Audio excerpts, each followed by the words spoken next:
Oh, are you feeling lucky? Sometimes you get lucky, and sometimes...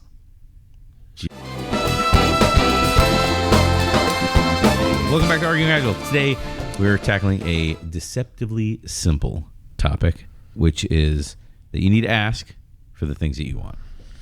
Yeah, look, this is something that is not really handled by any of the other podcasts. So I don't think so. The core concept of, hey, like you need to get better at asking for what you need.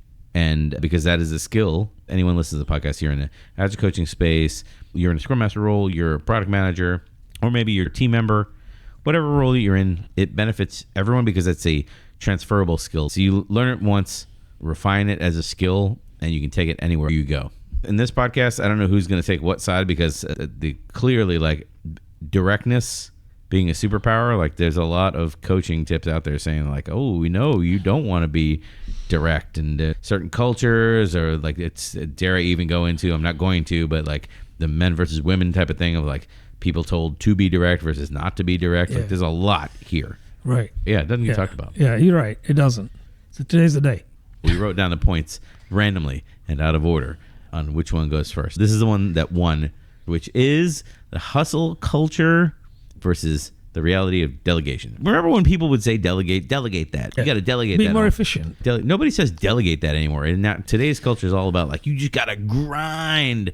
You got to grind. Oh. You got to grind, and you're not delegating. Everyone's all hands on deck. I'm going to look at the compare and contrast on both sides of this. I think this is one of those management fads. The hustle culture is in Fad for a vogue. while. Yeah, of course, because it's easy. You're not successful because the idea wasn't good to begin with, or there wasn't a customer there. You just didn't work enough hours. Right. Get back to that desk. Yeah. No, it's true. It's true. It's like it sells itself, man. I like to make that point for the 10X developers. Make 3 times more explicit requests for resources and support than average. I wonder what the average all is. the numbers are made up in this podcast. But the concept is, hey, who are these 10X people and how could they be 10X? But it could be that they ask when they need help. I worked for a development manager one time, and he told me when I was a QA engineer, if you get blocked and you're stuck on a problem for more than 15 minutes, and I was like, 15 minutes? I'm brewing coffee for 15 minutes. I was like, I can barely get into a problem in 15 minutes and really explore, like go read the documentation. It takes me like an hour, maybe 2. He's like, no. He's like, 15 minutes. If you don't get it, go get somebody, get a developer, have them shadow you at your desk and work through it with somebody. But if you can't figure it out yourself, what he was trying to say, first of all, he was a terrible communicator. But what he was trying to say was, if you clearly have not mastered it when you're in that, when you're thinking of that logic or in that part of the code, go get somebody who is more senior to watch over you and help you, even if they just read the documentation with you or do whatever. What he was trying to say is ask for help from a senior person. That is their job to help you through it. His thing was 15 minutes, which was shocking to me. It is shocking because think about it from the perspective of the senior person, right? And you've got 3 or 4 people that are constantly coming to you because they spend 15 minutes and that's it. They're going to stop. I think it's contextual to the problem. I mean, spend 15 minutes, sure, but sometimes spend longer trying to understand it. And if you need to, drop it, go do something else, come back to it. Right. It works wonders if you do that. If you're still stuck an hour or 2 later, we recommend people post a puzzling question in the team's chat channel, whatever tool you're using, right? And don't expect instant results from that. So someone who happens to look at it might give you a pointer.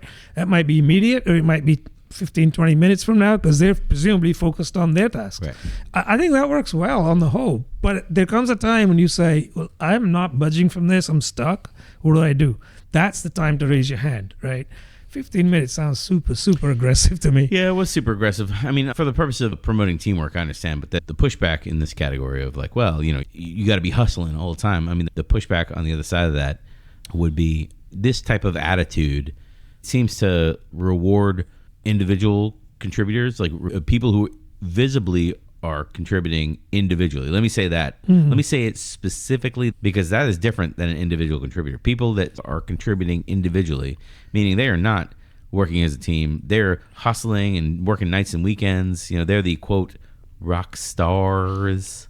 The heroes, we have those on the teams. Well, this is what's elevated. I mean, the people that are getting to learnings or getting to achievements who worked as just a part of the team to get the thing over the finish line, where it wasn't clearly one person's accomplishment.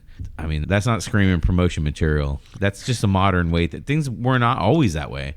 Sometimes this sort of thing is more prevalent in teams that have those DevOps groups. The team does the work. They do all of the work, right? So testing, etc., is all that. And then they give it to the DevOps team to deliver into an environment.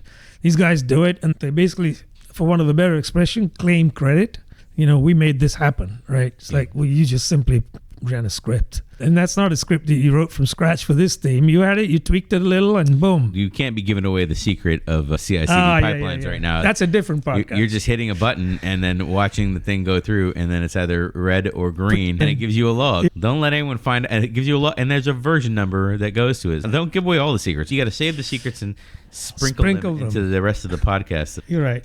It's not like you can also automate the kickoff. Never mind. The leadership seeing this I easily could see someone getting put on a shelf, put in the box, pigeonholed. I'm trying to think of a euphemism that doesn't sound ridiculous. I could easily see someone being typecast. There's no good euphemism. I easily could see management seeing like, oh, that he's always asking other people to help him with his job. I don't think he can do anything. That's right. Why is he always bothering other people? He's slowing them down. We've seen this before several times. That's management think, really, rather than leadership think.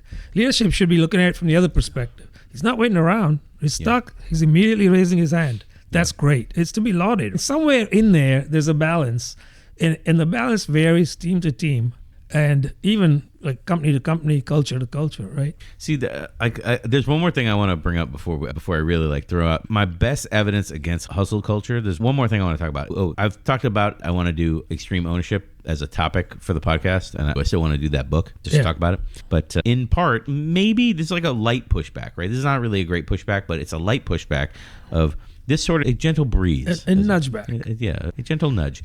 Now I've spent so much time, I forgot what I was going to say. The ownership mindset of like, I take ownership of every problem. Like, this is sort of like, it sort of conflicts with that. It does conflict with it. I think if you're taking ownership of pretty much everything because you're afraid that you're going to be perceived as somebody who is incompetent, right? Then you'll hoard so much that automatically that in and of itself is going to slow you down. There's too much on your plate. As we just talked about it just now, I started reversing my opinion. I'm like, actually, doesn't it, in a traditional hierarchical culture, what we just said, I could see it makes sense.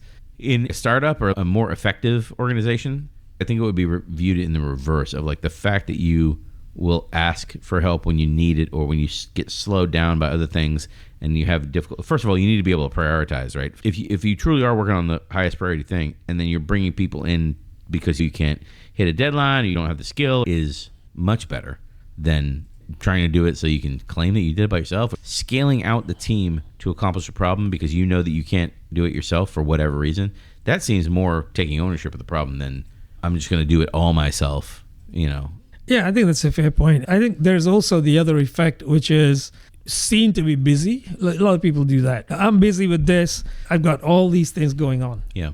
And before you know it, your time box expires and you haven't delivered what you said you would. Yeah. That can turn itself around the other way. It's like you're working on all those things, but you only delivered 3 out of the 8 things you're working on. And so those people that are the heroes we talked about earlier, they fall foul of this. You've seen this with architects and the like, right? They will not get back to you in a expeditious manner exactly because they're busy. They're super busy. Oh, I haven't seen it with architects because I've never seen an architect do work.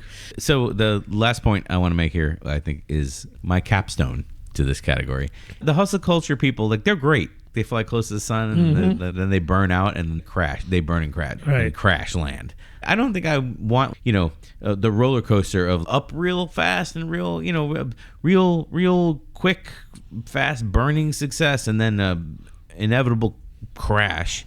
And then another roller coaster up and then back down and then up and then back down. Get rid of that person. Get another one up and then back down. Why aren't we building a slowly sustainable growth kind of business where everyone is at a sustainable pace working toward success? I just recently read Chaos Monkey. So this is like this is tainting this conversation for me. Right. At what point did we start admiring Silicon Valley's there's a part in Chaos Monkey where, sorry, I'll make a point here sooner rather than later, maybe. There's a point in Chaos Monkey where he's like, Silicon Valley investors, they don't want you to build a profitable business. They want you to corner a small market and then make that into a big market, and now you own the whole thing. They want those giant wins. They want to make a big bet on a horse that nobody knows, and then they want to win. They think of buying productive, profitable businesses that grow year over year, they make fun of those people that do that. When did running a good business become something to be derided? It's a good question. When did that happen? I don't know. I want to say that happened during the internet bubble, when people got very, very rich very quickly on paper,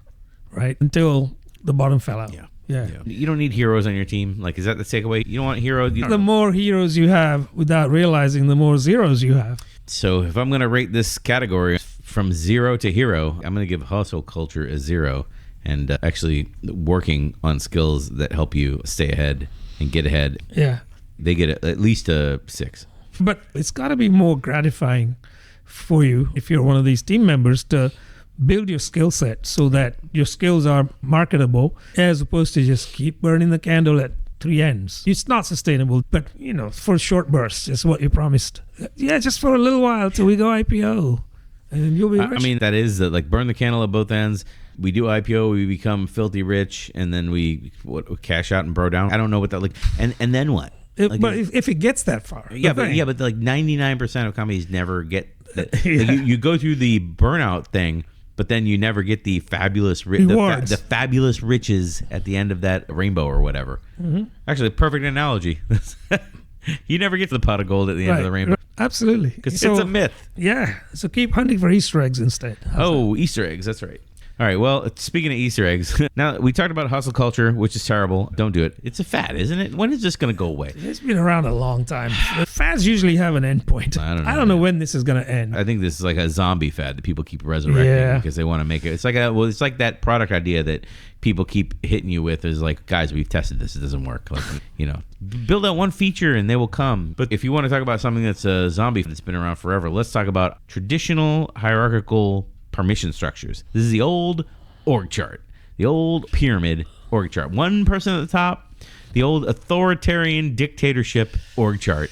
Top-down structure. The people at the top will let you know when it's time for your input, and then once a year you can give your input. And otherwise, back to work, kid. We don't want to hear from you or see from you. You're in one of these environments when you have your annual review. You get your pats on the back, a little bonus here and there, and then see you in a year. This is the culture that we're mired in. This perfect example would be we talked about andon on previous podcasts, like at your manufacturing line and people pull the andon cord and say, hey, something's wrong or this part's defective. And you go back and find the source and correct it, and now you don't have any more defective parts. Not so here. Like your boss told you, you just punch out widgets and then you take the scrap, you take things that are wrong, you just put them in a bucket to the side on the line, you keep the line moving. Yeah, absolutely. But also, if you have a lot in your bucket, that's looked upon, it's frowned upon because why is it that you have so much waste? That's right, and nobody else does. And if you pull that end on because you feel empowered in that moment, right, of doing things right, instead of everybody swarming to fix the problem, everyone's going to point the finger at you. Everyone's shut swarming. Down the production line. Everyone's swarming, but not for the right reason. Exactly. They're punishing you instead. Swarming, forming, and destroying. Yeah. I couldn't come up with anything else that rhymes with ing. Let's make some blanket statements while we're here. Teams where members make more requests, either of each other or around the organization, I would claim that those teams innovate more. It stands to reason you're brainstorming at that point. You've got multiple minds on the same problem. So it stands to reason that you're innovating. At least you're learning. Let's put it that way. So yeah, I'd go along with that. Well, let's see. What other claims can we make here? What are the baseless claims can we throw out here? Well, from the Department of Useless Statistics, you've got another one there. Correlates with 37% faster career advancement compared to those who stay in their lane. I don't know if that's actually proven, but you'd like to think it's going to be positive. I don't know about 37. Yeah, that number's made up. But if you go on LinkedIn for career advice, this is what everyone's going to tell you. Stay in your job for 2 years, go get another job, move around. You got to move around a lot at the beginning of your career to maximize your profits and your advancement. If you want to get more money, you're not going to get promoted in place to get more money. Right. You get a lot of platitudes and bad advice, but this is true. If you are the good employee that does what they're told and is quiet and never asks for any raises or anything, you won't get anything. Absolutely, and you'll still be in that same role 30 years later. Maybe that 37. Maybe that's where that. No, you won't. You'll be there until they lay you off because they lost a customer contract and they need to make up the 5% somehow. That's probably the sad reality of it. Then 3 months later, you'll see your job online for more than what you were getting paid. Before anyone hammers us in the comments for that, I know that hits home for probably a couple people listening to this. That's a very real. Yeah, it is. Sadly, it's sad, really, because companies lose good talent, and people just basically get disillusioned with those kinds of cultures, so they may not apply for those roles again. Let me step into the against category here for a minute, because I want to throw gasoline onto this category. I hate the traditional hierarchies. I don't know why business schools and whatnot haven't like smashed this already and be like, this is not a way to run a modern company. It was arguably a good way to run a company back in the 1950s. The idea that someone works in a company like this, or someone at the beginning of their career, top down, you know what I mean? Like, that's what they learn, because that's what the traditional org structure is. That's what they learn. Hey, it's top down. Your boss told you this, whatever. Like, how could someone raise in like a risk averse structure like this? Or even like there are companies like this. Like we just talked about the Jamie Dimon podcast, the one that just went up. We talked about risk averse companies. So if you're in one of those companies, how can you start working on this skill of asking? I mean, that's a big step, going from someone who never asked for anything to knowing that you need to improve this skill and then taking the first steps. You think of any good first steps? Yeah. First of all, your organizational structure hinders you from taking this step to begin with. And it's not just you, everyone else. That's on purpose. So I think one of the things you could do is look closer within your own microcosm. Maybe reach out to your team members first. If you have something that's nagging you, reach out to your own team members, and then reach out to the next layer, which are adjacent teams that maybe you're dependent upon, or even if you're not, maybe they're stakeholders. Reach out to them. So what's to stop a team member reaching out to a stakeholder who hopefully is going to be in your review, but even if they're not, just say, here's what we're planning on doing. We're thinking about doing it this way. Am I correct in my understanding? Can you either confirm or set me straight on this, please? They would welcome that kind of approach. Start slower, like really small, within your own little bubble, and then work on those skills and then go up. When you get to the point where you're good at it, only then you should consider going outside of your domain. If you're in legal, don't be reaching out to, IT or whatever. Cross domain is difficult because you don't know what kind of political environment they're in. We talk about the 3 Ps all the time, the people, the processes, and the politics. The first 2 are hard but not impossible to deal with. Politics, it just takes so long, right, to navigate through those waters. All right, let me hit you with a good against point. You're going to enjoy this one as an Agile coach. So you should stay in your lane, bro. Sorry, I can't hear stay in my lane without... Every time I heard it, it's always been like that. It's so disrespectful. It needs bro on the end of it. You should stay in your lane. Like, stop trying to challenge traditional hierarchy. Just do what you're told, because you're just going to create conflict. I can't imagine even being able to perform the duties of an Agile coach while also being told, like, don't challenge, you know what I mean? Don't challenge current existing decision-making processes. Stop asking up, you know what I mean? Coaching up and all the things that you do. I can't even imagine that being compatible. Forget compatible. This is not even tying my hands behind my back. This is tying my hands behind my back, putting me in a sack and throwing me in the Atlantic Ocean. So yeah, I don't look at those demarcations. I blur those out, right? Because you have to do that in my line of work, at least. But if you think about people listening, if you're working in a team, think bigger than the team. Like, why are you working on that item that you're working on? Who cares about it? Oftentimes, it's not your teammates that care about it. Oftentimes, it's somebody external to the team, stakeholder. Could be external to the organization too. Sometimes it's a paying customer. If you're in a B2B, it might be that middle layer, and then they have customers. Think bigger than that, and then figure out the why first. Why are we doing this? If you can understand the why, it empowers you to say, in order to do X, which is that last piece of the puzzle, I need to know this information, and you're the perfect person to help me.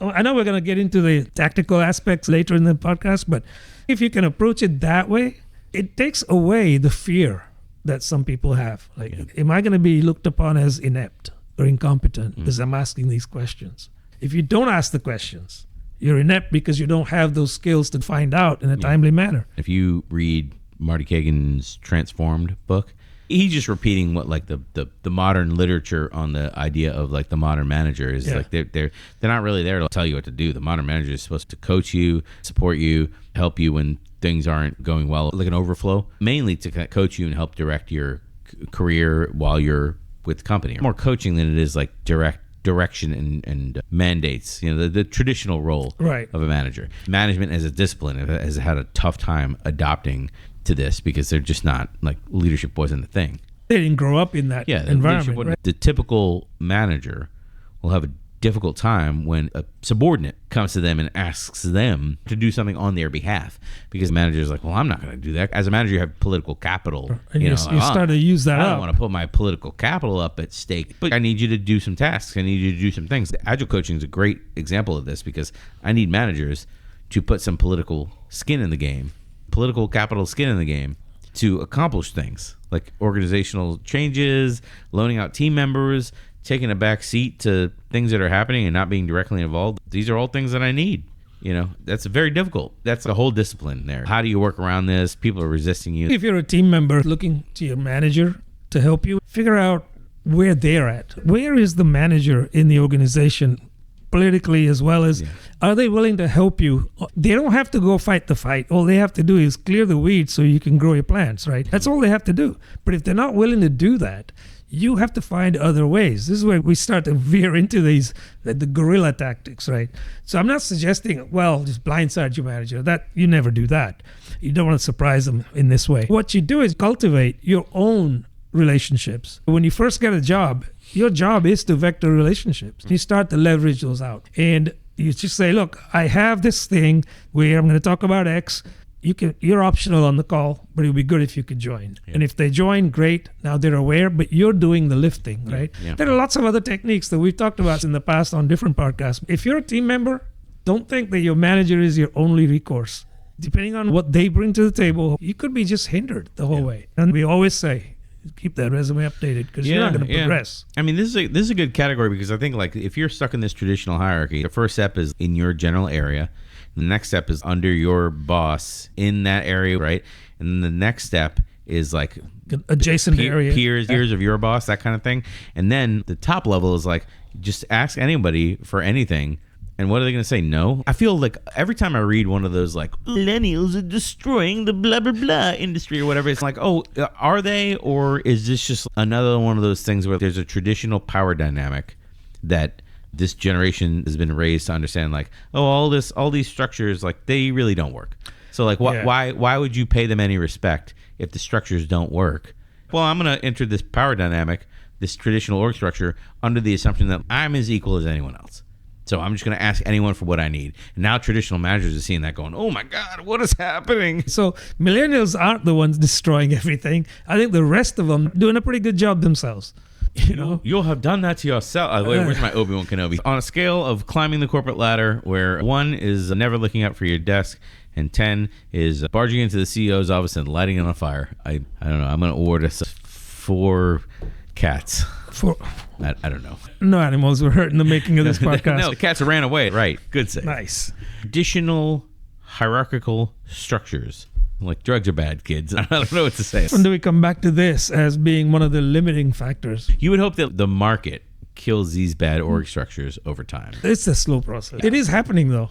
If you look at the graveyard of companies that have died because they would just refuse to change their structure, it's getting busier in that graveyard. You do make a good point. I've read quite a few books about private equity's, like, corrosive influence of, like, the controlling nature of private equity, like through the finances and ratcheting down controls tighter and tighter on companies. They just destroy the companies.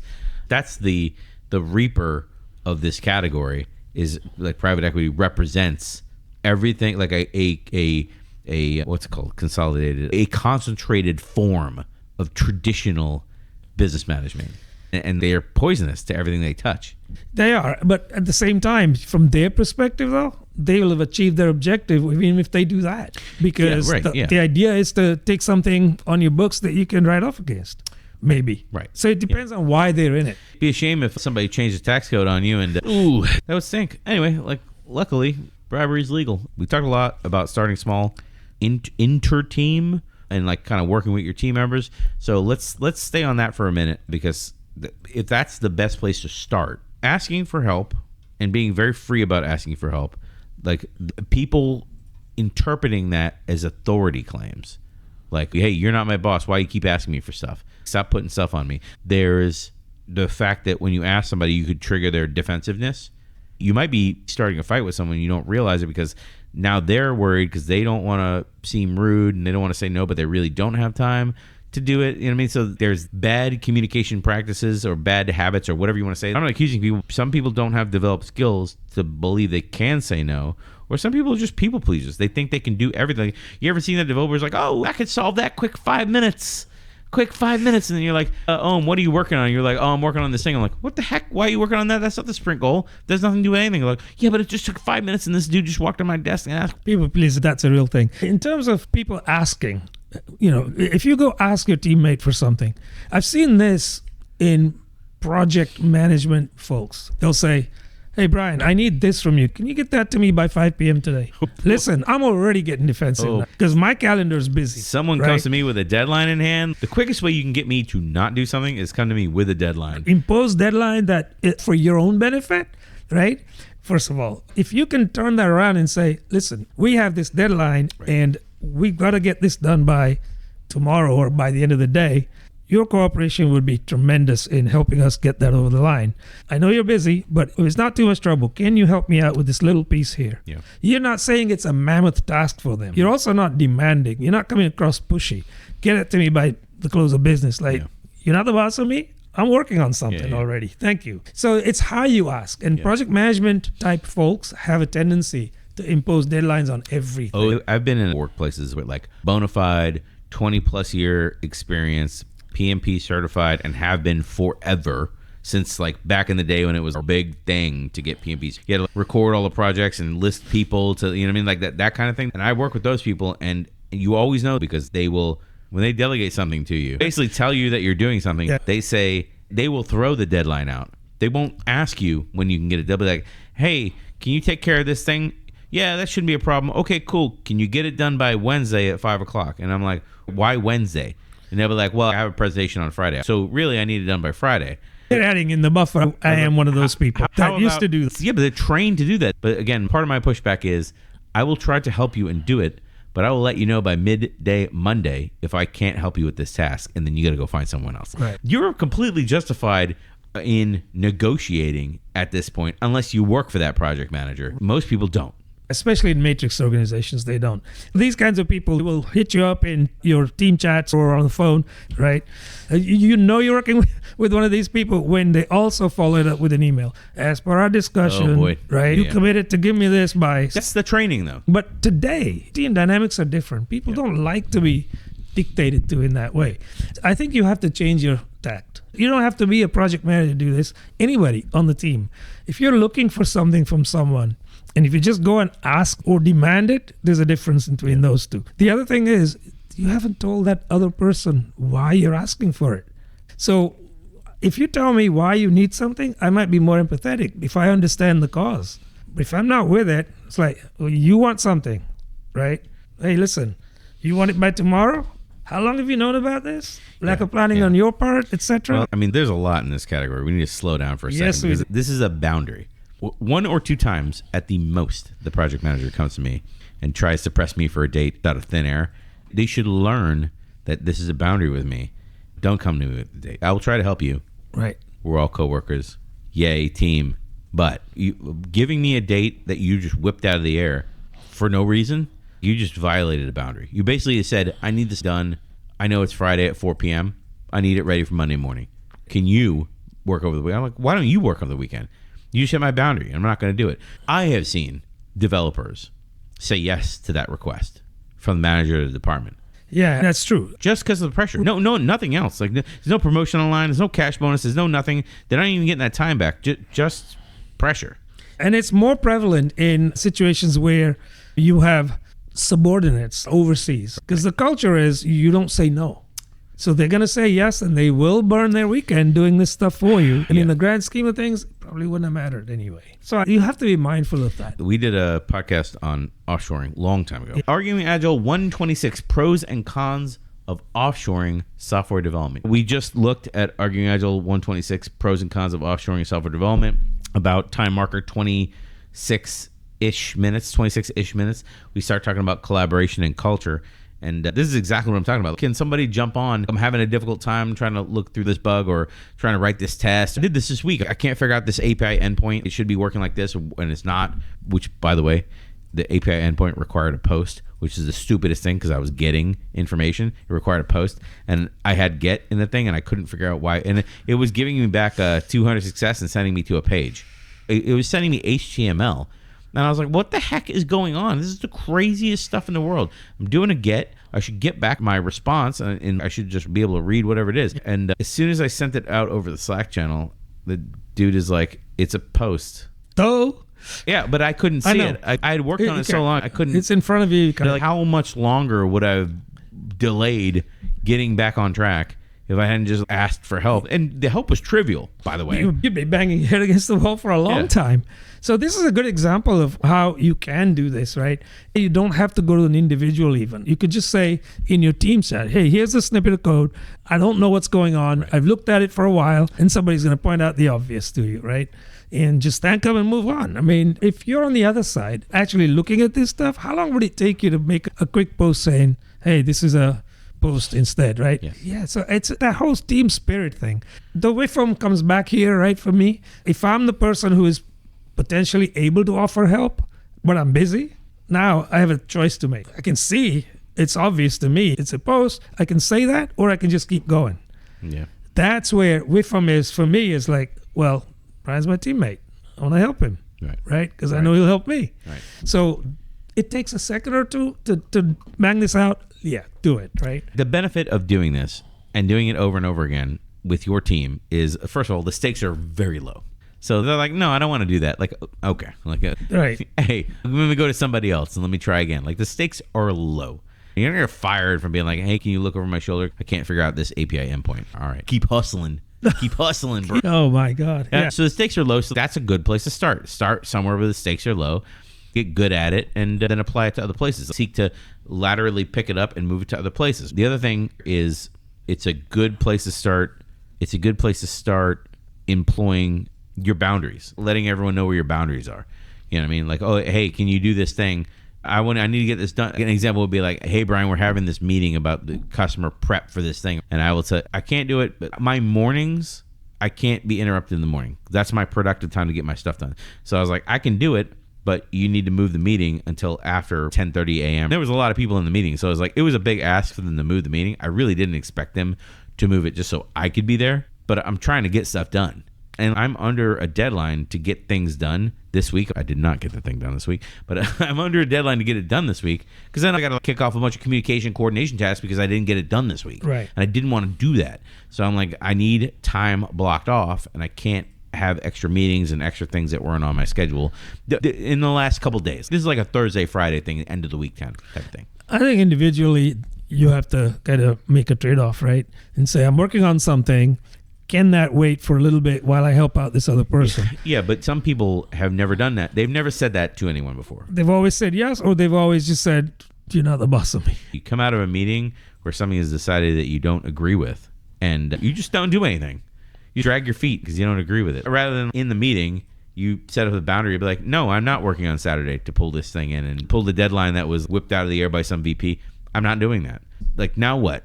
You know, like, instead of getting out of the meeting and then let it kind of drag on, then don't do it quietly, enforcing this is not a thing. This is a boundary we shouldn't be doing. Asking people for what you need is not necessarily putting other things on their list. It could be setting a boundary, and that's it. One example I can share about that would be, some of the teams that I was coaching were doing Friday deployments. And because they've always done it that way. That's a good one. And they were complaining, right, individually. Whenever you do icebreakers, things like that, or the retro, what are your plans for this weekend? Well, gee, I had this hike plan, but I can't do it because I had to babysit the deployment. It's clearly a pain point. So instead of doing that, why can't we move it a day or 2 days ahead, right? That person was very thankful at the suggestion that you move it 2 days ahead, but they were not the person who controlled that. It was the tech lead or SA, whoever it was. Yeah. It wasn't my place to tell them anything, like, do this. It was just, if we didn't do this on the weekend, we wouldn't have the pajama parties, and people can enjoy their weekend. And that kind of just, you let that sit for a bit and say, can we try it one time? See how it goes. Move it to a Wednesday. Everybody's at work Thursday. We can deal with it. And instantly, like, one time they tried it, like, we should have been doing this all along. Sometimes you just have to take the leap. The other thing I want to get into before we move off of this category is the reality of sharing your needs, like me sharing my needs invites the other person to share their needs. And that's a powerful statement that you probably won't hear in coaching. It's in the books, but I haven't heard it said much. Invite the other person to come to the table with what their needs are. It's in the books, but you don't see that in practice very often. Coaches are trained to do that. Maybe now that we said on the podcast, maybe now people will look out for like, hey, this person isn't sharing what they like. They're just grinding and hustling and not saying that they need anything. Like this might not be, like something might be wrong here. You need to get past the initial, like, this person never asked for anything. That's great. You need to get past that and be like, actually, this person never asked for anything. Maybe I should reach out and find out that they're really stressed, that they don't feel that they could ask, or they feel that there's some kind of perception or something else. It's something that's like maybe exists in their head. Maybe it's not really organizationally, or maybe it is organizationally. Be aware that this is a thing. It's one of those, like, it goes into that self-awareness mode of, now that you're aware that people are asking or not asking, the people that you work with on a regular basis, how much are they asking or not asking? Now you can look out for it to say, hey man, do you need, It shouldn't be the only time you reach out to is when you need something. So especially cross-culture. Just reach out to somebody and say, just want to make sure that you have everything you need. Is there anything I can do to help you? The takeaway here is focusing on the why and the what, leaving the how up to the person asking for help. So you're framing like why you need help and try to detail what you need help with or suggest what you need help with, and let them figure out how they're going to help you. And again, any help is better than no help. A lot of times I feel like the why is missing. People just simply say the what part. Like, I need this. Okay. Be clear about the why. That's a good one to leave people with. Like, start with the why, as Simon Sinek says. Yeah, old Simon Sinek. Let me tell you a story. Let me sell you a book. Like, come to my TED Talk. Interchain dynamics. So on a scale of 1, which is passive aggressively moving someone's stapler, and 10, which is a full-on turf war. Burning down the office. I'm going to give this one a solid 7, I think. 7 TPS reports. Solid 7. A solid 7. A solid passive-aggressive email drafted and then never sent. We choose to go to the moon in this decade and do the other things, not because they are easy, but because they are hard. The next category is building communication skills at a personal level. And I will start this topic with one of my favorite quotes. Building communication skills is hard. That was better. That was a better category. Yeah, it is hard. Some skills you need in day-to-day life are never taught in schools. I feel like this is one of them, right? Even if you are a communications major, you're not taught interpersonal communication skills as such. A lot of the focus is on the mechanical aspects of it. So it is hard. But boy, is it well worth the investment and the effort to learn this stuff. I'm going to hit you with the against category right away on this one, okay? Let's go. The against category here is, listen, this stuff is super awkward to go from like, oh, just sit in your seat and do your work and be like, oh, your work should speak for itself. You should be a great individual contributor. Just hustle and say yes to everything and volunteer for everything. I know people are going to be like, Brian, you sound cynical. No, that's real advice given out to me in my career. That was bad advice, first of all. That's good advice given poorly. Anyway. You often hear this about technical folks, developers. Just give me what I need to work on, leave me alone. The sad part is you could be the best individual contributor on the planet, but nobody sees that because you don't talk to them. Your stakeholders, if you get to the review and your work isn't shown off, like you have taken pride in what you've delivered, who cares how good of an individual contributor you are? It doesn't matter. So I'd say to those people, if you want to evolve in your role, you should really be communicating with your stakeholders. Turn up at the refinements, turn up at the reviews, ask questions, right? Let them know who you are and ask questions. There should be no such thing as a silly or a daft question, right? Because if you don't ask, you're going to go down the path of assumptions. You think you understand. You think you have an interpretation on the real issue, but you don't. You might, but it doesn't harm to confirm it. People like being asked. If you're a stakeholder, I don't mind being asked questions. Oh man, you know another podcast. Which one was this? I'll tell you, I got to spring it on you. Back in Arguing Agile number 22, we had Fred on. I remember asking him, I don't like yes, I like no. No is clear. I remember Fred saying, the problem with no is I don't want to hear no. As a leader, I don't want to hear it. I want to hear yes. It's more palatable. It's easier to take. But shouldn't you get better at setting your boundary and saying no? Like the actual word no. The Chris Voss Never Split the Difference book, the whole thing, a big thing he does in that book is say you need to get to no and ask your questions in the way that lets the other person say no, as opposed to just yes-anding yourself out of business or whatever. But that's part of this. Other pieces of pushback on this one that I want to throw out there real quickly so we can talk about it are First of all, it's awkward going from a culture or a business where you're not allowed to ask for things or to push, to be seen as pushing back. Because you can easily get put in a box of being not a team player, saying every time I ask Brian to do something, he's asserting these boundaries and saying, well, I could do that, but then you got to talk to this person for the priority of whatever. Oh, I could do that, but then this thing's going to push deadline and we got to do that. Like, I don't want to push deadlines. I don't want to talk to other people. Just get it done. That's being seen as combative because you push back or because you have boundaries or because you are trying to align on the highest priority. These are all personal skills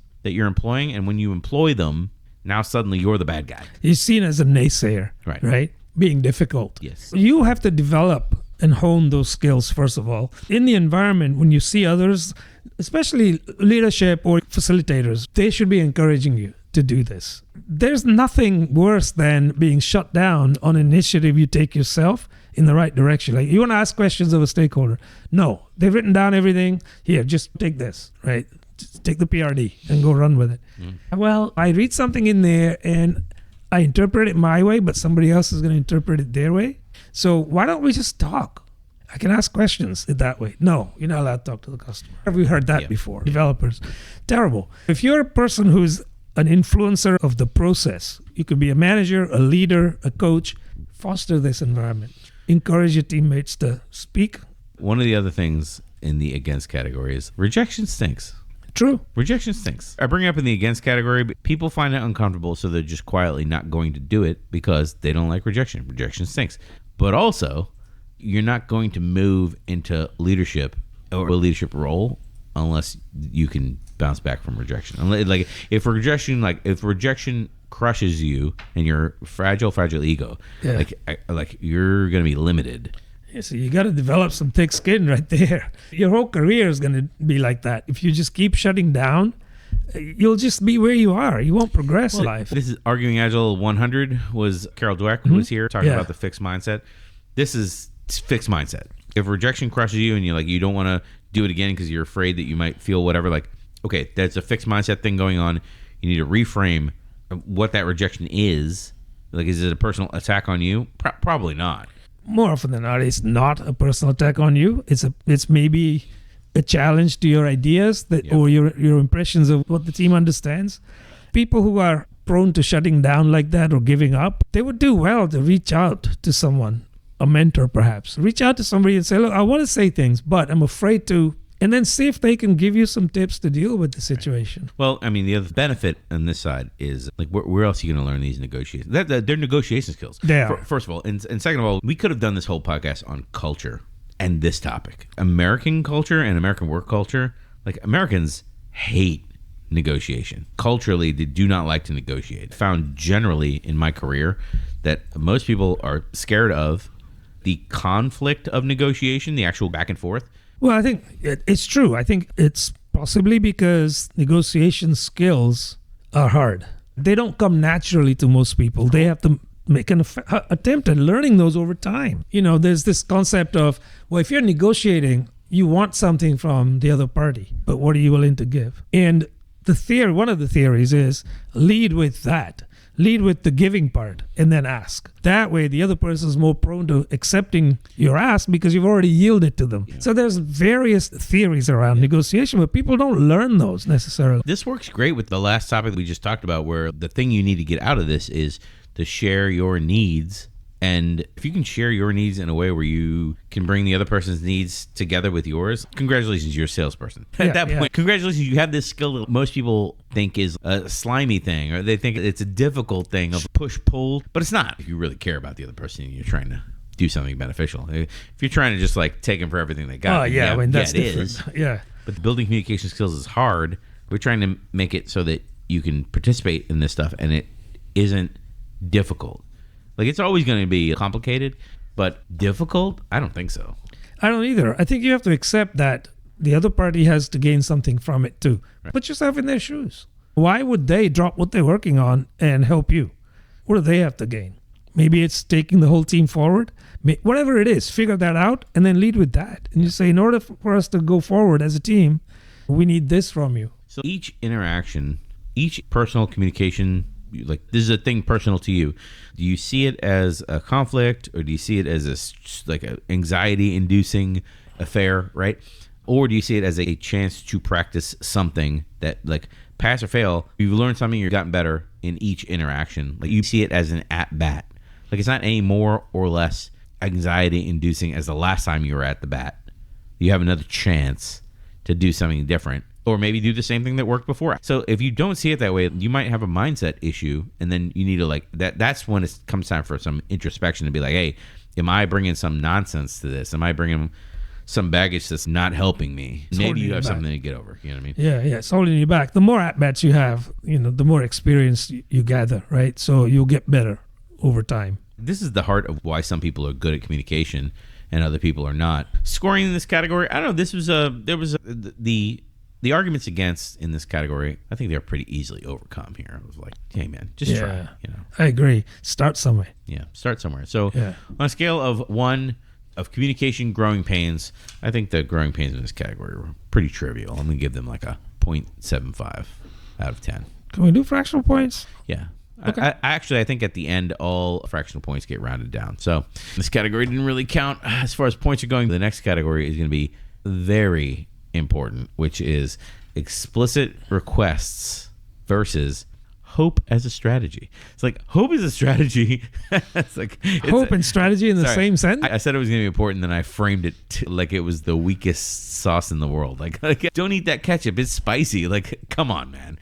Ketchup. So why you should make explicit requests versus maybe ask somebody, hey, if you have some time, blah, blah, blah, blah, blah, and make it like a weak request, and then hope that they come to your aid or hope they make the right decision. That doesn't work. On the other side, you have somebody who's always making requests. Maybe it can be seen as that person is creating stress in the team. I've been on teams where most of the people are fierce introverts, and they don't, like, somebody will ask for something and nobody wants to kind of pin them down and find out, like, well, why do you need that? There are errors on both sides. The person asking for help is not explicit about what they want, and they don't communicate the why. And the people receiving the request don't want us to be seen as challenging, so they're not going to be like, well, I'm not doing it. Right. Find your own thing, or we're too busy. And the people receiving the request don't dig for details, so the request remains a little bit ambiguous. And now everyone's disappointed. It's articulating what you need, why you need it, and it's being able to draw things out of people that might just be in a hurry. Like, I've seen executives drop stuff on me and they're just in a hurry. If I slow them down, they can talk about customer pain points and the things they've heard from people in briefings or demos, but I have to slow them down.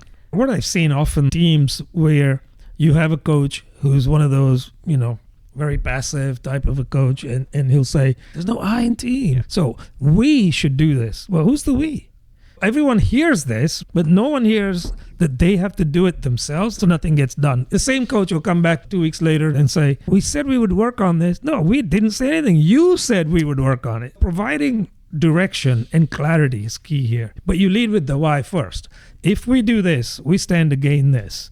And who would like to? You could do that, or you could say, maybe a tester should pick that up. You're not calling out a given person. You're just waiting for someone to put their hand up. The other thing about this category is this hint and hope kind of culture. Hint and hope, to me, is like fishing without bait. So many organizations run like this, especially when you have a weak manager. Go fish without bait. Good luck. But think about an organization, like the more handoffs you build into your organization, the more of this kind of thing you're going to get. During the handoff, it wasn't explicit that, oh, you're going to own this, or this is a problem, or these technical debt issues you didn't know about. Handoffs make this 10 times worse. Absolutely. You're in that situation when somebody says, oh, I thought that team was going to take care of it. It's like, nobody told me that I had to do it, but also it's on me to say, well, who's doing this? If we say we, or someone should do this, like, who's that? What team is that? This one goes on both sides. Team members should be able to, without fear of repercussion, ask the question. I heard we, but do we have someone who's going to actually work on it? On a scale of 1 to 10, where 1 is a letter to Santa and 10 is direct mind reading, we're ranking this right in the middle. We're reading Santa's letters? Yes. Oh, okay. Well, hope is not a strategy. That's what I got out of that one. Yeah, for sure. Unless you're Santa. We talked about a lot of categories. I want to talk about what I think is to product managers, I think this is the most important thing we're going to talk about. Leadership, the way that leadership communicates these skills that we've talked about, like advancing these skills, basically the whole agenda of the podcast, advancing these skills that we talked about today, in order to move into leadership and to be more effective with your conversation back and forth to leadership, you need to hone all these skills. Because most leadership that I've interacted with need things summarized. They need things run through the LLM summarizer because they're not going to read a document. They can't even read a whole email. They need things summarized. They have executive assistants. That role doesn't exist anymore unless you're an executive. Those people never had to read their own emails. Language that you use and the advice that you get about communication, like all that falls by the wayside when it comes to leadership. They're only direct communicators. They only need things summarized. All these things that are deliberated and argued about at all the lower levels that we talked about today. Yeah. All that's out the window when you're talking about leadership. Listen, I don't know which side I want to be on for this particular point. If you're a leader, you come in to the room and you own the space, right? You're coming in, most times you're direct. Most times you express what you need. Hopefully you're expressing the why. But yeah, so if you're a leader like that, you should just know. Why should I have to explain all this to you? You've been with the company for a year. You should just know. Wait a minute. Would it hurt you to simply say, this is the objective, right? Here's what we need to do. Like, clarify it for people. It's not the way these people think. I understand. They're too busy to get back out on the golf course. It's not the way that these people think. I don't know how much I want to hammer this category because asking too much is not in these people's wheelhouse. These are the people promoting on LinkedIn and the internet, the hustle culture. Yeah. You're just not working hard enough, which is funny because there's a subtext. You're just not working hard enough for me. Oh man, these people have no work-life balance. I'm trying to figure out if I'm for or against this category. Me too. If I'm going to be for this category, it's under the guise of you just need to hone the skill so you can better empathize with people in these positions. These people don't do anything. Their professional job is just to make decisions, and sometimes they don't even do that very well. Jamie Dimon was frustrated by some random employee asking him a question, and then he blows up because he's frustrated with his other managers and directors in the organization. No fault of the employee asking the question. Jamie just blows up, which is good to know that you can push his buttons so easily. That's good to know, right? Yeah, that's to your advantage. Yeah, trillions of dollars under the assets, $4 trillion. There are $3.4 trillion of assets under management in December. So it's nice to know that the dude who's at the helm of a bank whose assets under management is $3.4 trillion in 2024 is easy to push his buttons. For sure. If you're a worker in these kinds of environments, you don't want people to be able to push your buttons. Advance this skill so that when you get up to this level, you're not made completely out of glass, is what I'm saying. Yeah, enough said. Listen, I'm on that side of it where, you're saying lead by example. Well, are you really, as a leader, leading by example? Right? Are you doing that when you blow up when an employee asks a question? What are you really portraying there? Don't be asking questions, is what you're saying. So all of the above that we talked about today, stay in your lane. So yeah, I don't think this one I'm going to be arguing with, basically. I'm saying develop the skills if you're in leadership or if you're on the way, start working on them yesterday. Because you're going to need them in order to successfully be a good leader, but also lead a company successfully. This one gets a $3.4 trillion on asset management. I don't know how that compares to any other category. 3.4 AUMs. That's right. But yeah, being labeled as difficult by these people, if you've ever been labeled as difficult or not a team player, most likely that's because you've asked management for something and triggered an insecurity in them where they don't like to be asked for things. And that doesn't mean that what you asked for is not completely legitimate. It just means you've hit an insecurity, and that is in the against column here. That's why I bring it up. I didn't bring up too many of the pushbacks against this one of like, hey, these leadership folks, they should have all these skills that we talked about because they basically only speak this language. But I didn't account for that, like their jaw being made completely out of glass. And the first time you ask them anything, they take it completely as a threat and meltdown. And then that's going to impact you as the employee adversely, probably. I can't do with this category other than keep the resume updated. That's I'm out. Yeah. Sage advice. Keep the resume updated. And when you start to become closer to those levels in leadership, just recognize you need those skills. I think it would make you a senior and you gain these skills and you get to this level.